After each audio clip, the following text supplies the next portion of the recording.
Hi, hello, and welcome back to PJs and Pages. I'm Danielle, and today I'm going to be going over my Spring TBR with you. And I'm going to try and keep this as sweet and short as I can because the sunlight is fading. My son needs to go to bed, but I had a free chance and I figured I could quickly run through some of these books. So, as some of you may know, I have been working, one of my goals this year was to work my way through the Throne of Glass series by Sara J Maas, and I have already read through Crown of Midnight. So next up for me is Heir of Fire, and I cannot wait to get to this because Crown of Midnight ended on such a cliffhanger, I don't know, it ended in such a way that I am excited to get to this book. So in the spring, I plan on reading Heir of Fire, and I also plan on getting to Queen of Shadows by Sara J Maas. And if you don't know what Throne of Glass is, it basically follows Selena Sardathian, who is an kind of like a teenage assassin, young adult assassin, and she's got a lot of things going on, but it's like a fantasy romance. It's more of an epic fantasy than her Akatar series, which is much more fantasy romance. So very excited to continue this series. I am working on a reading vlog, a spoilery reading vlog for the series, the entire series. So yeah, definitely want to work my way through that.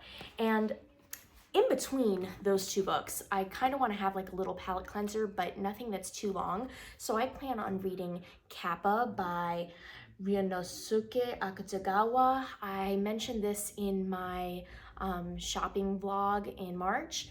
I will link that somewhere over here.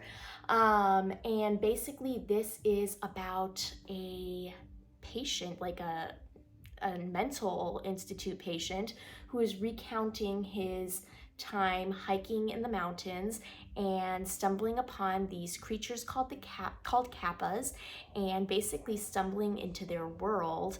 And yeah, it's apparently a commentary on Japanese culture, and it sounds absolutely fascinating. It's very short, 82 pages, so it should only take me a day, which means I won't forget what happened in Heir of Fire before moving on to Queen of Shadows. So Kappa by Ryunosuke Akutagawa. I hope I'm saying that right. Next on my list also is Next Year in Havana. This one is a book club read. It's actually, I think, the final book club read for the spring season in my local library. This one is by Cleeton, and I don't know exactly what it's about. I'll just read like the short blurb. After the death of her beloved grandmother, a Cuban-American woman travels to Havana where she discovers the roots of her identity and unearths a family secret hidden since the revolution. So it's kind of like a mix between like historical fiction and contemporary because it goes back and forward through the past. And it's about a Cuban-American. I am part Cuban, so that's one of the reasons why this interested me to begin with. It's also a Reese's book club pick, and I tend to like her book picks. So really excited to read this one with my library book club. Another book that I plan on reading in the spring is In the Weeds by B K Borison. I read Love Light Farms for Christmas and I absolutely loved it. This follows another set of characters from that book, Evelyn St. James and Beckett Porter. It's a second chance romance. They met, had like a one-night stand, and now they are thrust into each other's like world again, and yeah, there's still obviously some chemistry between them, so I am really excited to get back to this one. I really loved how lighthearted and easy to read Love Light Farms was, and I'm hoping that this will just be a lovely lighthearted spring romance for me. Finally, I plan on making my way through some of my subscription book box reads, and I've decided that I want to start with my Illumicrate box since that is the one that I've had the longest. So I plan on reading The Sun and the Void, which was the first book I ever got from them. This one is by Gabriela Romero Lacruz, and from what I understand, it is... Actually, I don't know what it's about. I don't know anything about it. And you know what? I kind of don't want to know. I just know that it has, you know, Latin American lore weaved within it. It's a fantasy, and this edition is absolutely stunning. Can you see it? Can you see it? How beautiful is this copy? Oh, it's so beautiful. Oh, and there's a thing on the back.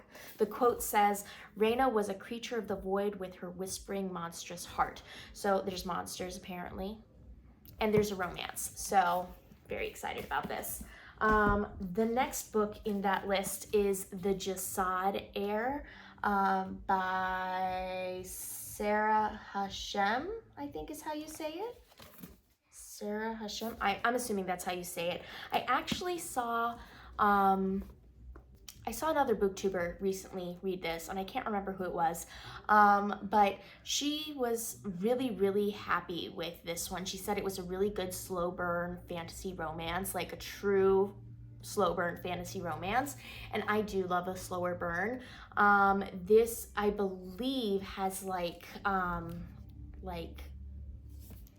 Egyptian lore, if I'm not mistaken. Either way, I kind of want to go into it a little bit blind, but I'll read the back part. So at 10 years old, the heir of Jasad fled a massacre that consumed her entire family. At 15, she buried her first body. At 20, her carefully crafted lies are starting to crumble. Get ready for an unmistakable tale of shattered kingdoms, forbidden magic, and cunning royals in Sara Hashem's Egyptian-inspired epic fantasy debut.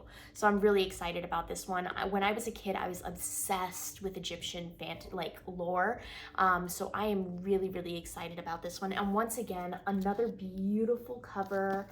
Beautiful. I don't know if you can see, it's kind of dark so you can't see the sprayed edges. Maybe if I turn, oh yeah, there you go, turn it like that and you can kind of see like the design. It's really beautiful. So very excited about the Jasad Heir.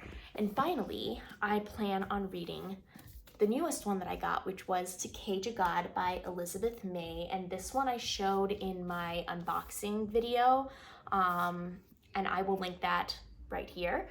But basically the back says, to cage a god is divine, to be divine is to rule is to destroy.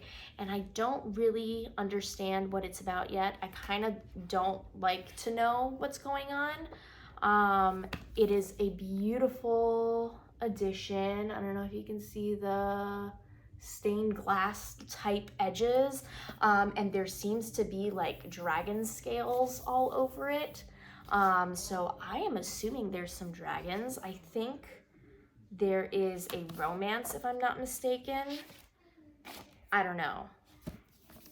I like the cover. The cover's very pretty. I don't know much else besides that, and I am excited to read it. So I will probably be doing a reading vlog where I read those 3 books and decide whether I am going to be keeping my Illumicrate subscription or not, based on the percentage of the books that I like, essentially. So yeah, that is my TBR for, that is my spring TBR. I'm trying to keep it as short as possible because some of these books are pretty long and I think it's gonna take me a bit to get through them. But yeah, I think it's gonna be great, and I can't wait to read these either with you or tell you all about them. So thank you so much for watching, and I will see you in the next video. Bye!